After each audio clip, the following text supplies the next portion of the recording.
Hello everybody, today I'm filming a video where I respond to commonly searched terms about autism. I hope you enjoy it. Is autism progressive? Now, autism itself is not classed as a progressive condition, though there are regressive forms of autism where a person may appear to be typically developing and then may develop autistic traits, a lot of them. There's something called Heller's syndrome, which a child may be typically developing until the age of 4, 5, 6, 7, and then develop a ton of autistic traits, but that is less common than the form of autism that is noticeable when someone's really, really young. However, autism itself is not classed as a progressive condition. However, it is possible that some people may appear to become more autistic as they grow up because they are experiencing more demands on them, which makes their mental health worse and brings out more of their traits because they're struggling. They realise how much it does actually affect them. Doing too much that they can't cope with, they may reach autistic burnout, which is where they may struggle to do things that they could once do, and it may look like some form of autistic regression. There's a condition called Tourette Syndrome, which I think used to be classed as a form of autism, but Rett syndrome, it is kind of progressive. Rett syndrome is sometimes referred to as a progressive condition because it can start around 6 months of life to 1.5 years of life, and then that's when the subtle traits may start, and then when they're just a little bit older may go through a rapid destructive stage where they have a lot of changes, loss of the ability to do lots of different things, and then they reach a plateau, and then there's possible that there's another stage that some people go through where they lose the ability to walk and move about. So it's kind of seen as progressive by some people, but it's classed as a neurodevelopmental disorder.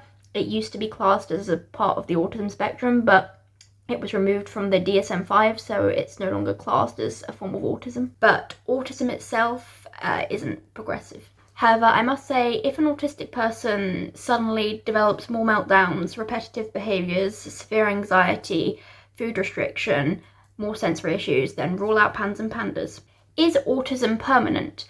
Autism is a lifelong condition, but it is possible for some people to find ways to manage the struggles that they have so that it may not really affect them badly for their whole life. They may not struggle for their whole life, but autism itself is classed as a lifelong condition. Is autism psychological? Autism is not a psychological condition, it is a neurodevelopmental condition. However, autistic people can have co-occurring mental health conditions. So although autism is not psychological, autism is not a mental illness, people may have co-occurring mental health conditions and psychological conditions that come along with the autism. Is autism worse than ADHD? This isn't a question that really has an answer because both autism and ADHD affect people very, very differently. For example, one autistic person may be coping very well, may get a lot of support, and their autism may not really bother them. It may not affect them that much. They may just live with it. It may just be a part of them. They may not find it as an issue. But then a person with ADHD may really, really struggle. They may struggle with impulse control. They may struggle in relationships because people don't understand them. They may struggle, to write if they don't have the focus to write. They may have constant racing thoughts, so they can't focus on anything else. They can't regulate their emotions. So in that case, the person with ADHD may be affected more severely than the person with autism or the autistic person, but it could also be the other way around. There's a person with ADHD who could get a lot of support and have something to manage and reduce their traits, and they may not struggle that much. But then there's an autistic person who may not even be able to leave the house. They may have meltdowns again and again and again, and in that case the autism would be affecting someone more severely. So it's not really something you can answer because both autism and ADHD are things that can affect people very differently. Why are autistic kids loud? Not every autistic kid is loud. Some autistic kids are very shy and don't make much noise, but some autistic kids may be loud because they may just lack volume control. I often have to be told to talk quieter and talk slower because sometimes I talk really fast and loud. It's because I don't have volume control and I don't realise how fast I'm speaking a lot of the time. Autism isn't real. I mean, yes it is. People have the traits of it, so I'm pretty sure it is real because we're not making it up. Autism isn't a disability. Now, different people have different perspectives on this, and it's all completely valid. It depends how someone chooses to identify and how someone chooses to explain and describe their condition. With autism, some people may see it more of a difference or like a part of their personality. Other people may see it as a disability, because for some people it can be disabling. For some people it can affect their ability to do things, especially if they're not in an inclusive, understanding or accommodating environment. But for some people it really does affect them, and they may not be able to dress themselves, they may not be able to go to the toilet on their own, they may not be able to do things that most people can do, and that may bother them. So that person may class their autism as a disability. They may need a lot of support, they may need a lot of adaptations, they may need benefits, and in that case a person may class their autism as a disability because it does affect them in that way. It does make it hard to do a lot of things. But then another person may say that their autism isn't a disability, it's just a difference, it's something they adapt to, they don't want it to be a disability. So it really depends if the person classes it as a disability or not. Autism always has things that cause someone to struggle, but it can also have positives, so it really depends on the person. I personally don't think there's anything wrong with the term disability. I do not see it as disempowering. I don't see it as a negative term. It's just a descriptive term that says you struggle to do things. But I actually wouldn't class my autism as a disability because it doesn't affect me that badly. I do struggle in social situations and stuff, and I do stim, but those things don't disable me. They're not that severe for me, so I don't class my autism as a disability. But then my other issues at some points in my life have been disabling, so I would class those as a disability. Autistic people are like cats. I mean, I can kind of see where they're going with that. Cats can be quite sensitive to sound. They don't like fireworks. They might be very jumpy at loud noises. Cats, if they're stressed, may groom repeatedly, like we stim and rock back and forth repeatedly. I mean, I kind of see where they're coming from, but also no, we're humans, not cats. So, and cats don't have every autistic trait. So, not necessarily, but I mean, when I was younger, I did actually think that I was like a cat because of some of the traits I had. So I kind of get that. Why autistic people hate loud noises? Some autistic people have sensory processing issues, so our brain is processing sensory input very differently, and this can just mean that a person may be very sensitive to noises or other sensory input because our brain is processing it in a way that makes it really uncomfortable for us. Oh wow, there's pen down my hand from where I was writing.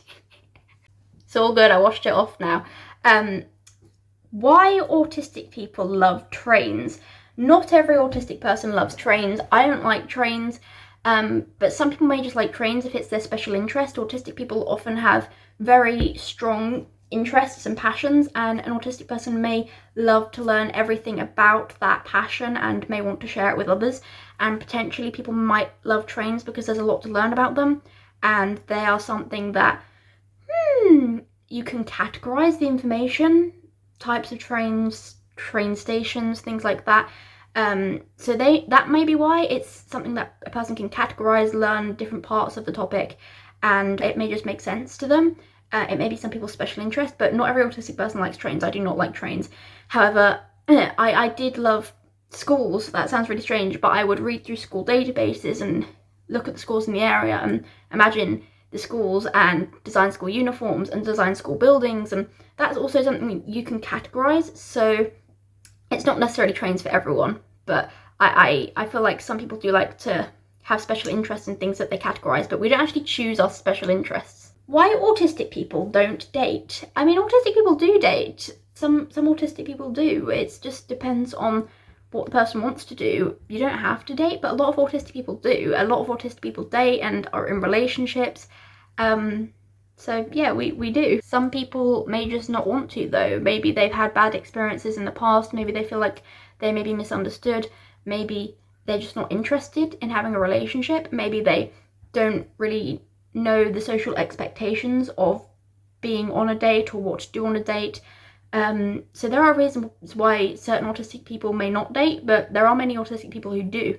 Autistic people or people with autism, This is something that is talked about in the community a lot. Do you say autistic person or person with autism? To me, it does not make a difference. It means the same thing to me. But some people do just prefer one specific term, and that's completely valid. Just refer to the person how they want to be referred to, just ask them. The majority of the autism community seems to prefer autistic rather than person with autism, but then autism organisations sometimes and autism services tend to say people with autism. So that kind of creates a divide, and I don't like that because we should be working together. But, you know, whatever a person likes, whatever a person feels is best for them is what to use. But for me, I really don't care. It means the same thing for me. Autistic people like math. I mean, not every autistic person likes math. I cannot stand math, and I cannot do basic maths. That's kind of a stereotype. I think there's a stereotype that autistic people are math geniuses. We're not all math geniuses, I'm sorry. Some autistic people do like math. Some autistic people, their brain just may work in that way. It may be very mathematical, their special interest may be math. But there are a lot of autistic people like myself who just do not like maths whatsoever. Wow, autism is overdiagnosed. My views on this one is it's both underdiagnosed and overdiagnosed. So what I mean by that, before people go, what do you mean? I think it's underdiagnosed because I've met so many people and I think they are very clearly autistic. But when I ask them, they're not diagnosed. And I'm thinking, wow, they are very clearly autistic. They struggle with communication, they stim, they do all of these things, and I can tell, but they're not diagnosed. They've never been for an assessment. They've never been referred for an assessment. No one's ever brought it up to them. And I know people who either weren't diagnosed with autism till they were an adult, or they're an adult and they know they're autistic. They can tell, but they've never been referred for an assessment. They've never had it brought up to them. It went unnoticed when they were a child. So in that case, yes, it's underdiagnosed. However, at the same time, there are conditions which can be misdiagnosed as autism. I personally believe that the autism assessment process needs to be more thorough, because when I had my autism assessment, they took no blood tests. They didn't do that many physical tests. They checked my head circumference and my coordination and things like that, but there weren't any biochemical tests. Some people do have those tests. I've heard some people who do, but I didn't, and I know that there's a lot of other people who don't. It's more a behavioural profile assessment sort of thing. But there does need to be more of an insight into the physical aspect, because there are conditions that can look like autism but aren't autism, and they may be misdiagnosed as autism if the doctors don't rule everything out. So PANS and PANDAS can often be misdiagnosed as autism. There are other conditions as well, tuberous sclerosis, although they kind of ruled that out for me. Well, they did, but not with a blood test. They just said, do you have birthmarks? And I was like, yes, and I showed them my birthmark, but they were like, oh no, you don't have that. But there are things that may only show up in the blood test, but they don't do the blood tests, so they may not know. Do autistic children like water? I mean, it depends on the person. You can't really put a blanket term and say autistic children like water, because every autistic child is different. But some autistic children may like water because they may find it quite mesmerising to see the water flowing, because it's like visual stimming. It gives the visual input that someone needs. But some autistic children may be afraid of water, so that's again not something that you can generalise. This is kind of similar, but do autistic children like lava lamps? It depends on the child. Some children may love them, some children may be very indifferent to them. But some people may just like it because it's visual stimming. It's something that mesmerises them and gives them visual input. But not everyone would like it, but some people may love it. Oof, this one. Autistic children are often spoiled. I mean, I don't like that, because some people may judge autistic kids as being spoiled, but they may not be. The parents may just be accommodating them. So, for example, if there's an autistic child screaming in public and curling down to the floor, some people may judge that as, oh my goodness, the parents are so immature, they're spoiling their kid, they're letting them get away with anything, they're letting them do what they want, blah blah blah. But that's probably an autistic meltdown. It's not being spoiled. So in public, if you see a kid or a teenager, or even an adult with people, like if you see someone crying and yelling and curling to the floor, they may be having a meltdown. You should not blame them or the parents. So I don't like that. I don't like them saying that autistic kids are spoiled. It's often that the parents are actually just accommodating their child's needs, or trying to avoid a meltdown. Are all autistic kids nonverbal? No. Some autistic kids do start talking later than most people do, but there are a lot of autistic kids who do speak. I was shy, I didn't really speak much in school, but I do speak, and I've never been nonverbal except from when I was a baby. Of course, I mean, everyone's pretty much nonverbal when they're a baby, but my language skills weren't really delayed that much, and I do speak, so I also know loads of other autistic kids who speak, so not every autistic kid is nonverbal. Do autistic people have a lower IQ? I mean, this depends on the person. Again, it's not something you can generalize because, like, lower IQ isn't actually a symptom of autism. However, a small percentage of autistic people can have a co-occurring intellectual disability, which can lead to low IQ, but not everyone does. Some autistic people have an average IQ, some autistic people have an above average IQ, some autistic people are gifted, and some autistic people have a lower IQ. But regardless of someone's IQ, everyone has gifts and everyone has something to give to the world, so we should never judge a person based on that. Do autistic people tic? I mean, I tic, but my tics are not from my autism. My tics are from another condition. Tics aren't listed as a symptom of autism, but there are autistic people who have subtle tics that are thought to be from their autism. So some autistic people do have tics, but if the tics are severe, I'd say it's worth considering a separate tic disorder, considering whether another condition is actually causing the tics, because I do know people who are autistic who don't have a tic condition who do tic, but usually it's mild. So I know someone who would clear their throat, I know another autistic person who has facial tics, facial twitches, and I know another autistic person who has quite subtle little tics as well, and their tics are assumed to be from their autism. But if the tics are more pronounced, more frequent, more complex, if they change a lot, it's definitely worth considering whether the tics are actually from another condition, because a person can have both Tourette's and autism, for example. A person can have both PANS and autism, or PANDAS and autism. So an autistic person can have a separate condition that causes the tics, and you know, if an autistic person says they don't think their tics are from the autism, then they should be listened to, because I used to get so annoyed when people assumed my tics were from my autism, because it made it a lot harder to get the right diagnosis. Do autistic people cry? Yes. Sadly, many autistic people cry when having a meltdown or when overstimulated or overwhelmed or anxious. Do autistic people lack empathy? This is something that a lot of people think. A lot of people think that autistic people lack empathy, but it's not always quite a lack of empathy. And I must also say that a lack of empathy definitely does not equate a lack of compassion. For example, an autistic person may laugh when somebody falls over, and somebody may perceive that as having a lack of empathy. But the autistic person may actually not have a lack of empathy, it's just that they process and experience emotions in a different way. But some autistic people, have more mental empathy, so more compassion than emotional empathy, because if someone is near me and they're going through something, sometimes my emotional state may not change, but mentally I'm thinking I really want to help them, I don't want them to suffer. So sometimes it can be a more mental process, whereas for other people it may be a more emotional process. But then there are autistic people who are hyper empathetic and maybe extremely empathetic and maybe extremely sensitive to the emotions of others. Then there are other autistic people who may not actually have an issue with feeling empathy, but may have an issue with identifying someone else's emotions. So whereas somebody who isn't autistic may automatically pick up on someone being upset and then get upset that they're upset, an autistic person may not realise that the other person's upset, but once they do realise and once they're told, they get upset that they're upset. Ooh, autistic people are geniuses. I mean, we're not all geniuses, I'm sorry. I'm not a genius, but there are autistic people who seem very genius-like in their special interest area, and that is amazing. There's also something called savant syndrome, where people have what seems like near superhuman abilities in maths, music, things like that. But savant syndrome is actually very rare. Most autistic people aren't savants. However, as I said, there are autistic people who are gifted, meaning that they have a really high IQ. Autistic people are less creative. This isn't necessarily true. I think this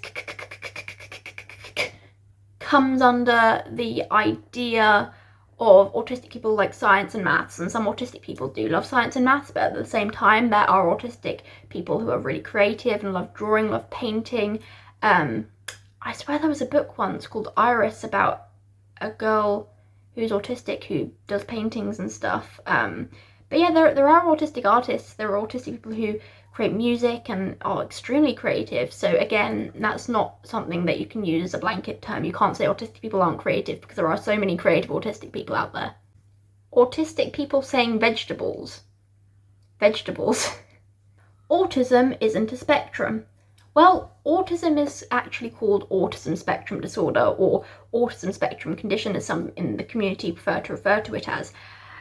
But some people, let me explain what a spectrum is. A spectrum is where a condition affects everyone differently.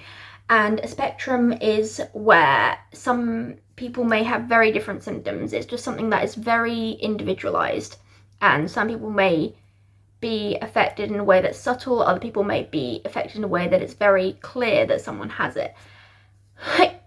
So autism isn't the only condition that's on a spectrum. A lot of people, when they say they're on the spectrum, they mean autism, but there are other spectrums like the tic disorder spectrum that Tourette's is on.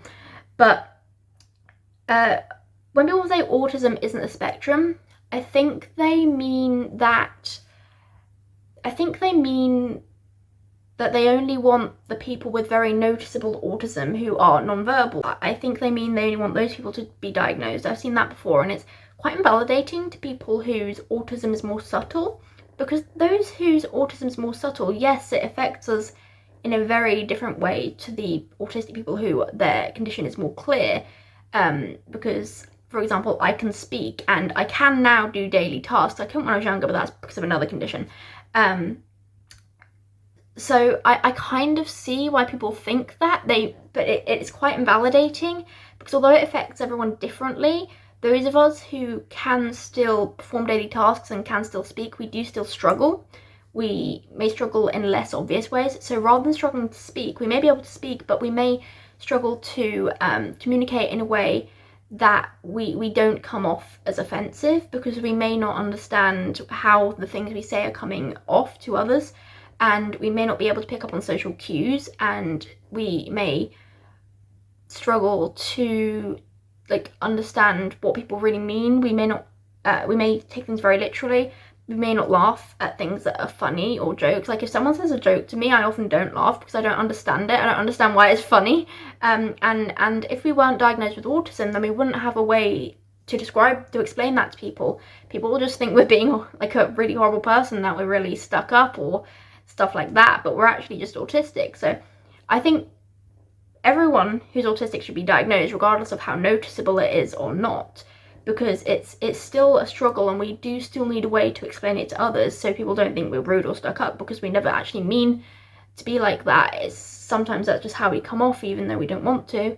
As well as that, we also need something for ourselves so that we can have more self-compassion and understand why we are a little different and why we struggle so much with certain things, because although our autism may not be that noticeable, because we can speak and we can pass as neurotypical, we are still autistic and we do still struggle. So we do still need the diagnosis to have self-compassion. Otherwise we may just blame ourselves for things, and that can worsen our mental health. We may not be able to get accommodations, and that can worsen our mental health and well-being and lead to more meltdowns. And we do need a diagnosis for the right support. Otherwise we may just become very, very mentally unwell, and we may have a lot of meltdowns and maybe unable to cope with the world. Why do autistic people flap, pace, chew, hum? There's different search terms for that. Those are all examples of stimming. Stimming stands for self-stimulatory behaviours, and the motor stims can also be referred to as complex motor stereotypies. This isn't stimming, this is a tic, by the way. But autistic people do that because it can regulate sensory input, regulate emotions, and make someone feel good and happy and calm someone down, things like that. So for example, when I flap my hands, it means I'm excited, it means I'm happy. So in that sense, it's a form of communication as well. It can show how I feel. And I pace because I'm quite hyperactive sometimes. When I pace, I daydream, get lost in a little world in my head, and it just makes me feel good. And some autistic people hum because that's a verbal stim. People do that because there may be background noise that's really overwhelming them, and they use their own voice to sort of filter that out. So they hear more their own voice than the outside because the outside is too overwhelming. There's so many conflicting noises, so much chatter, things like that can really bother autistic people because we have sensory processing issues and our brain processes sensory input differently. So we may use that to regulate stuff. And rather than telling an autistic person to stop humming, just change the environment, make it a calmer environment, or let the person use ear defenders or earphones or things like that. Because we stim for a reason, and that reason is because we need it, and sometimes we just can't control it. Like when I flap my hands, it isn't a choice, it happens without me even realizing. It's even more unexpected than my tics, because with my tics I have an urge for them. With my stims, they just happen. Do autistic adults feel love? Yes, we can feel love like anyone else. We may express it differently, but we do feel love, and sometimes we may feel love in a different way. I honestly don't know, because I can't tell how someone else experiences an emotion because I've never been in their body experiencing their emotions. But maybe we do experience it slightly differently, because for me, love is either I really look up to a person, I think they're amazing, I'm so grateful for them in my life, or it's that I really want to protect someone because I care about them so much. I think other people experience it that way, but I can't be 100% sure. But yes, we feel love. Do autistic adults have meltdowns? Yes. I've seen some autistic adults talking about how they cope with their meltdowns. So autistic adults do have meltdowns. It isn't just a childhood thing. Meltdowns are not bad behaviour, and they are not tantrums. They are a neurological expression and a sign of overwhelm, and a person cannot control their meltdowns. So yes, people do have meltdowns in adulthood, and that goes for people who have noticeable autism and those who pass as neurotypical. Those who pass as neurotypical may have a lot of meltdowns because they're masking their autism, because they're suppressing their traits.